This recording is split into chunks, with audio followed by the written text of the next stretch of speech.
Bismillah, Assalamualaikum warahmatullahi wabarakatuh. Alhamdulillah, wassalatu wassalamu ala rasulillah wa ala alihi wa ashabihi wa mawalah, amma ba'd. Ikhwani fiddin asyadakumullah, ada sebuah kisah yang terjadi pada zaman Khalifah Umar bin Khattab radhiyallahu anhu, yang kisah ini begitu luar biasa ya. Banyak sekali hikmah yang kita bisa ambil dari kisah ini, bahwa diceritakan ada seorang Badui ya, orang dari pegunungan, itu pergi ke kota Madinah untuk sebuah keperluan ya.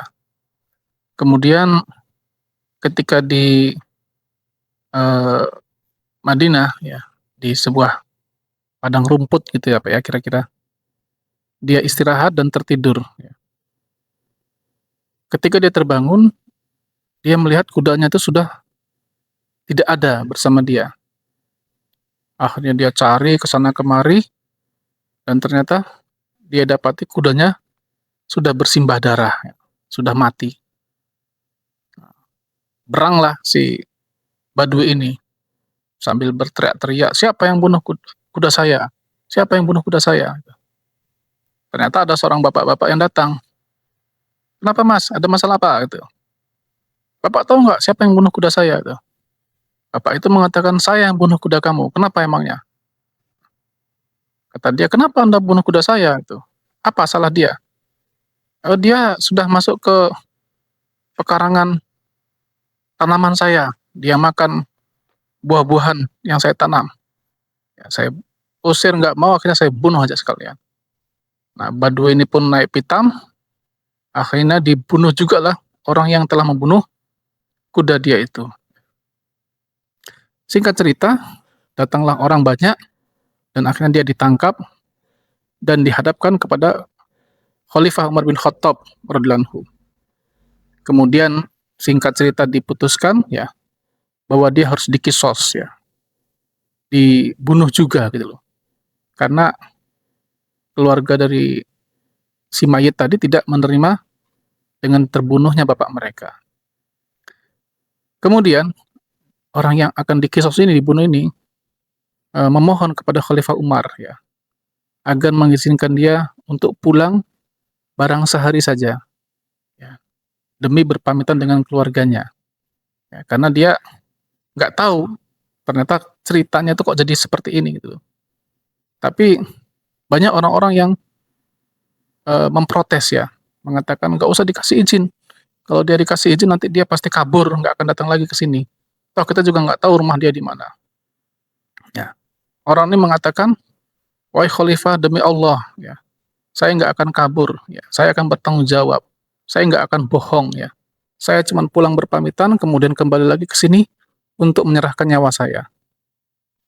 Khalifah Umar bingung, ya, dengan adanya penolakan untuk memberi izin dia pulang dan memberi izin juga kepada orang ini karena kasihan lihat kondisinya. Lalu Umar mengatakan, "Tuan, bukannya saya nggak mau kasih izin kepada Anda, tapi siapa yang mau menjamin Anda? Siapa penjamin Anda? Gitu. Kalau Anda tidak datang lagi, ya kami nggak bisa apa-apa kan? Anda harus ada penjamin." Gitu. Kalau Anda tidak datang, penjamin Anda lah yang akan dihukum. Orang ini pun bingung ya. Dia mengatakan, "Saya nggak punya kenalan satupun di kota Madinah ini. Ya. Saya orang asing ya. Saya dari gunung ya." Kemudian tiba-tiba sahabat Abu Dzar Al-Ghifari radhiyallahu anhu mengangkat tangannya. Abu Dzar mengatakan, "Saya penjamin dia, wahai khalifah." Gitu. Kagetlah orang-orang kan. Orang-orang langsung mengatakan, "Jangan tuan, jangan. Anda nggak kenal orang ini siapa. Dia orang yang nggak jelas. Jangan-jangan dia nanti kabur. Anda yang akan terbunuh malah." Ya. Abu Dzar mengatakan, "Saya akan jamin dia. Saya yakin dia orang yang beriman. Saya yakin dia orang yang tidak berbohong." Ya. Orang-orang tetap nggak terima gitu dengan masalah ini. Akhirnya orang ini mendekati sahabat Abu Dzar dan mengatakan, "Tuan, ya peganglah kata-kata saya, demi Allah saya pasti datang besok hari. Saya cuma mau pulang berpamitan dengan anak istri saya." "Baik, silakan engkau pulang, ya saya akan menunggu di sini." Dan Khalifah Umar pun akhirnya memberi izin kepada orang ini untuk pulang. Singkat cerita, dia dikasih kendaraan, dia pulanglah ke kampungnya, ya, ke gunung ya. Dipacu kudanya sekencang-kencangnya.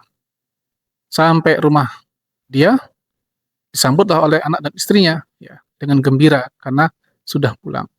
Ya, tapi ya, suami ini pulang dalam keadaan yang murung, ya kan, dalam keadaan yang eh, penuh kesedihan. Kemudian singkat cerita istrinya bertanya, kenapa mas kok sepertinya kamu kok dalam keadaan susah ya, murung. Lalu ceritalah sang suami ini kepada istrinya apa yang dialami kemarin di Madinah. Kemudian nangislah istrinya, ya kan, ya, mengatakan ya sudah gak usah kembali ke sana, ya kan, daripada kamu mati gitu. Ya. Kemudian enggak, saya akan tetap kembali ke sana kata dia. Pokoknya saya besok akan kembali ke sana. Ya, karena hari sudah larut malam, akhirnya mereka tidur.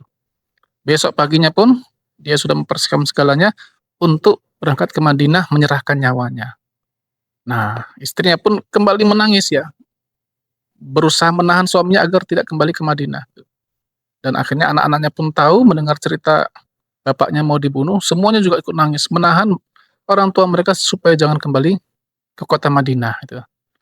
Tapi laki-laki ini ya dengan bersikeras dia mengatakan saya harus bertanggung jawab. Ya, saya sudah berjanji kepada Khalifah Umar. Saya sudah berjanji kepada sahabat Abu Dzar Al-Ghifari ya radhiyallahu. Kemudian akhirnya karena tidak ada yang bisa menahan dia, dia pun pergi ke kota Madinah memacu kudanya sekencang-kencangnya.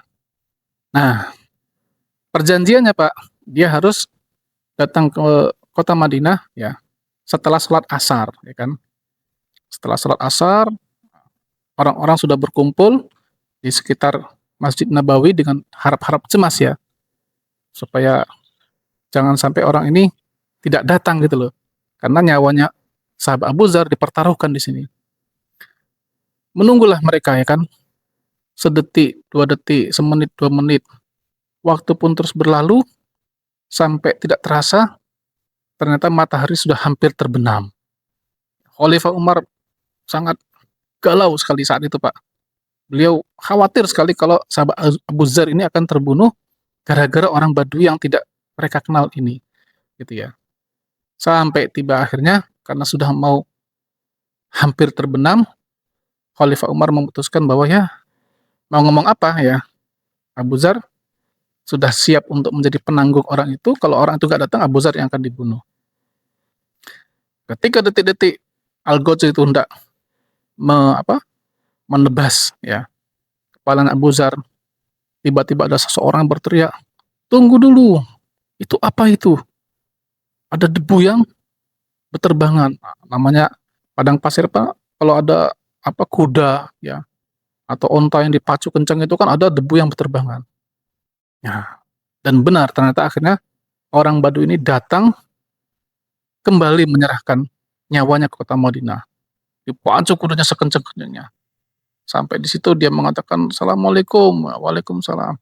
Mohon maaf ya tuan-tuan sekalian, ya saya tadi ada masalah sedikit di perjalanan. Ya saya bukan bermaksud untuk menerlambatkan diri, tapi memang ada masalah. Sekarang saya siap menyerahkan nyawa saya untuk dihukum mati. Ya.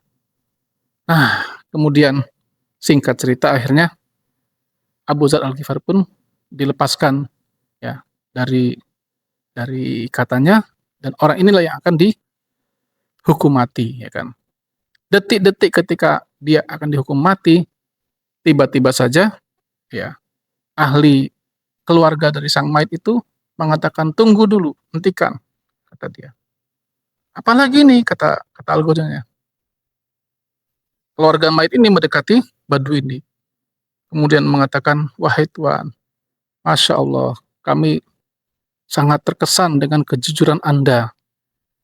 Kami sangat terkesan dengan sikap Anda ya, yang tidak mengingkari janji. Kami sudah bersepakat bahwa kami akhirnya akan memaafkan kesalahan Anda, dan Anda tidak perlu dikisos. Masya Allah, orang-orang pun langsung bertasbih, bertakbir, subhanallah, Allahu Akbar, ya kan, memuji Allah dengan peristiwa yang sangat agung yang mereka lihat hari itu, ya.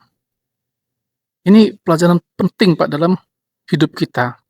Satu, ada orang yang begitu jujur perkataannya, begitu jujur menepati janjinya, ya kan?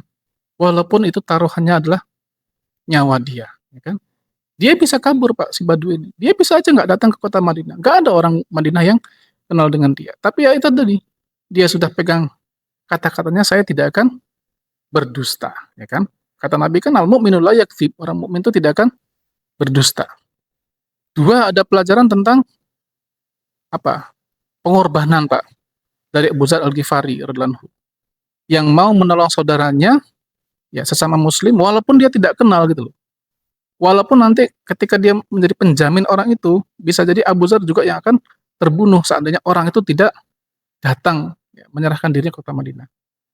Tiga, nah, ada pelajaran penting juga yaitu tentang memaafkan dari keluarga sang mayit ya yang terkesan melihat kejujuran pembunuh bapak mereka, akhirnya apa? Mereka rela memaafkan kesalahan orang itu tanpa orang itu harus dibunuh. Ini subhanallah ya, 3 pelajaran penting ya dalam satu peristiwa ya yang terjadi pada orang-orang terdahulu. Mudah-mudahan kita semua bisa mengambil hikmah yang besar dari kisah yang singkat ini. Lebih kurang mohon maaf. Barakallahu fikum. Assalamualaikum warahmatullahi wabarakatuh.